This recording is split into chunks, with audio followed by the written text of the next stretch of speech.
Hi everyone. I hope you're having a peaceful day.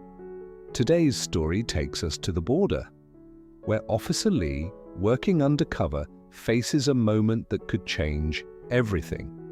When a young thief runs through the market, Lee reacts on instinct. But a single act of compassion may expose the mission he's sworn to protect. Stay with me until the end to feel the quiet weight behind his choice. And if you enjoy stories like this, don't forget to like, subscribe, and turn on the bell so you won't miss the next episode of Sam and Lee. Grey clouds hung low over the border market, the kind that made tin roofs look tired and faces a little older. Steam from a pot of po drifted upward and curled around Officer Lee's cheeks as he set his backpack on a plastic chair. He ordered softly, the way a stranger does when he hopes not to be remembered. People came and went with the rhythm of trade, hands counting notes, shoes scraping dust, the air thick with broth and suspicion. Lee's eyes moved without moving, tracing gestures, listening for accents. They stopped on a man slurping broth across the shared table. "Mind if I sit?" Lee asked, voice warm but gaze cool. "Go ahead," the man said, pushing out a chair. "Market's lively today." Lee tasted the noodles as if he had time for lunch. He didn't. "How far to the Chinese checkpoint?" 30 kilometers, the man replied. "If you need money, only Black Dragon lends up here, but watch it, they take ears." The words landed slow, like chili oil spreading across soup. 30 kilometers to the heart of the gang. 30 kilometers between his cover and the truth he was hunting. Beneath the chatter, the river spoke in another language, motors coughing awake, laughter pitched too high, hulls slapping muddy water. Down on the bank, ferry boys wore cheap jackets stitched with a Black Dragon crest. A gust pushed in the smell of tobacco, sharp, foreign. Lee laid cash on the table and stood. Sunlight fell across the red earth, his shadow stretching long and thin, pointing toward trouble he had already agreed to meet. "First time at the border?" the man called after him. Lee turned just enough to smile, the kind of smile you wear when you're stepping into a mouth and pretending it's only a doorway. The low river turned silver as afternoon thinned. A scarred motorboat ferried 6 locals across water the color of old coins. Lee took the bow seat, wind tugging at his jacket like it wanted answers. Beside him, a weathered fisherman kept one hand on a rod, the other on a dented thermos. 3 boats slid past, each marked with a small Black Dragon emblem near the stern. Tarps covered shapes that might have been soft but weren't. Cartons, bricks, secrets. "Those with the dragon," Lee murmured. "Who owns them?" "Black Dragon," the fisherman said without looking. 30 boats, every night, never empty. "They strong?" "Strong in the way that doesn't ask permission. Dirty money. People who touch it don't live long." The old man's eyes narrowed. "Tourists shouldn't ask so much." Lee nodded as if the warning were new. He sipped lemon tea from a plastic bottle, acidic, necessary. His chief's voice came back to him through the wind.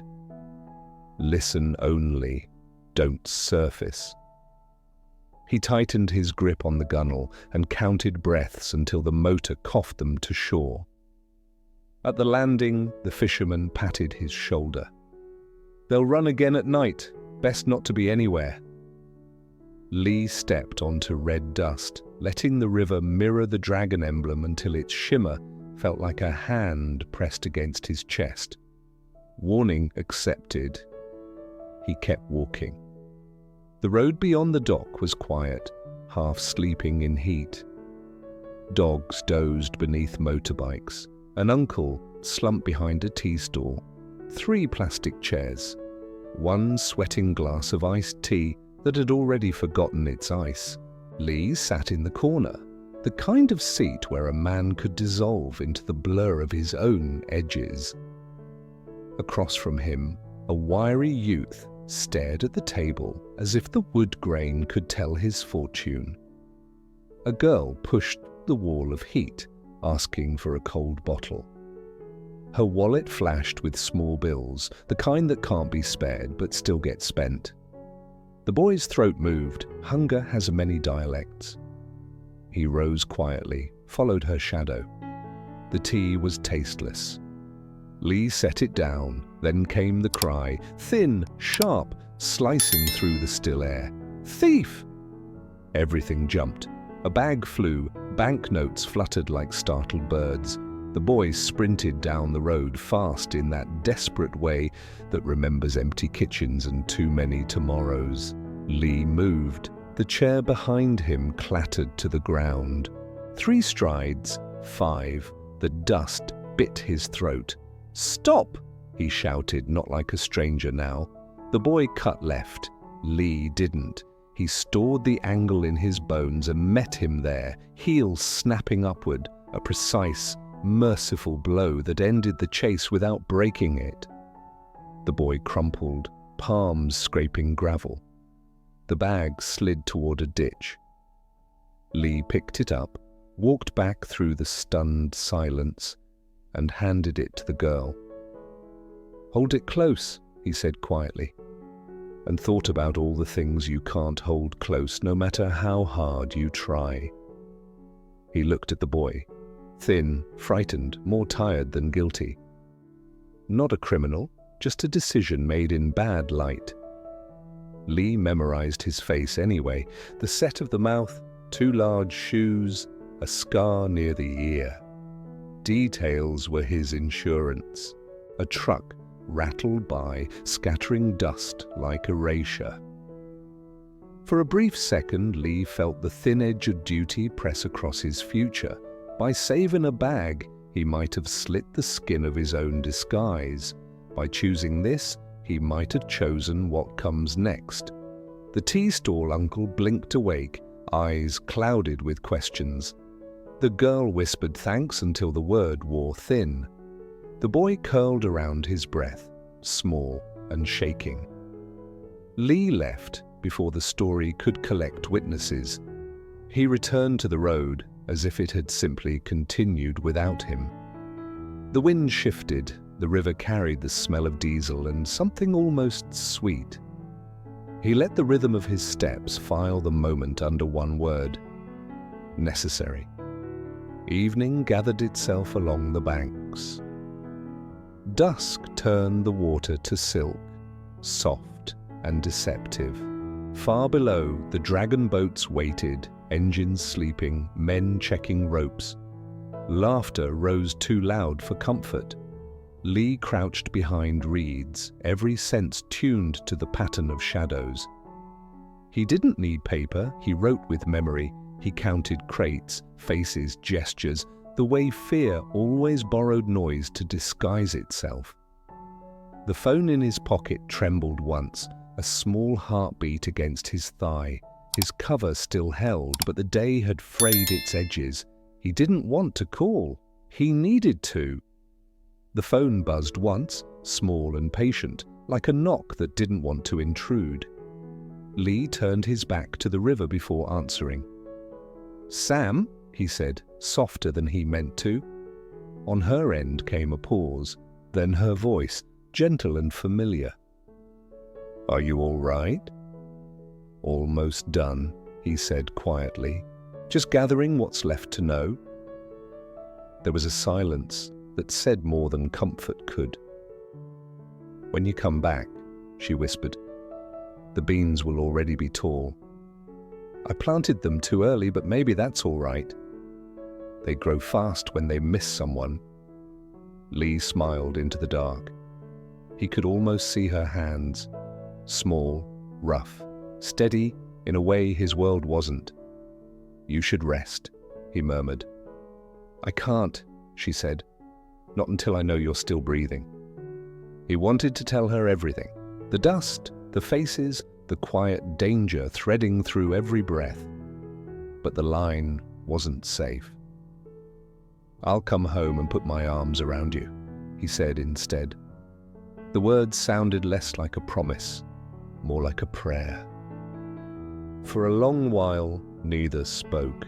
The river carried their silence gently downstream, folding it into the sound of crickets. Then Sam said, "No matter how long, I'll wait." When the call ended, the night widened. Lee stood still, letting the phone's glow fade against his palm. Around him, the air was thick with crickets and the heavy scent of diesel and mud. That stubborn smell of the border that clings even after you've gone. He leaned against a rock, eyes following the faint curve of the river. Somewhere beyond those hills was Sam. Maybe asleep now, maybe turning once more to the space beside her where he should have been. He thought about her garden, how she used to hum while watering the beans. The sound had a rhythm that made even worry seem small. Now that same melody echoed inside him, keeping his pulse steady when everything else felt brittle. The mission loomed ahead, a web of names and coordinates waiting to tighten. Yet at that hour, it felt less like a task and more like a question. How long can a man stay in the dark before forgetting what light looks like? He took out his small notebook, though not to write. Inside it was a folded photo, Sam beside a row of clay pots, sunlight in her hair. The corners were soft from being opened too many times. He traced the edge with his thumb, like touching a promise made without words. "Don't forget who you are," her voice echoed in his mind. He closed his eyes. He could almost feel her presence in that quiet space behind his ribs. The warmth that duty couldn't replace. The softness he carried through cold places. The first light came slowly, spilling silver across the river. Somewhere far off, a rooster called. The world, as always, was pretending to start fresh. Lee watched the reflection tremble, innocent as glass. But he knew what lay beneath: smugglers, engines, a pulse of greed moving unseen. That was his work, to look at calm water and still see the storm below. A gust of wind brushed past, carrying the faint scent of something sweet. Fruit, maybe, or memory. It reminded him of Sam's kitchen, of soil under her nails, of the small way she said his name when she wanted him to stay a little longer. He took one last breath of that air and began walking. The red dirt road stretched ahead, quiet and endless. Each step felt like distance, but also like a promise being kept, one heartbeat at a time. Someday soon, he would come back. Not for the department, not for the mission, but for her. The one reason that made all the danger worth surviving. When Sam woke that same dawn, the first thing she noticed was the wind. It carried the faint scent of river mud and something metallic. She didn't know why, but it made her stop halfway through folding the blanket. Maybe because it felt like him, the mixture of danger and distance. She went outside, watered the bean rows and whispered, "Grow." The soil held the word like it believed her. Sometimes doing what's right doesn't look heroic. It looks dangerous, uncertain, even foolish. But compassion has its own quiet courage.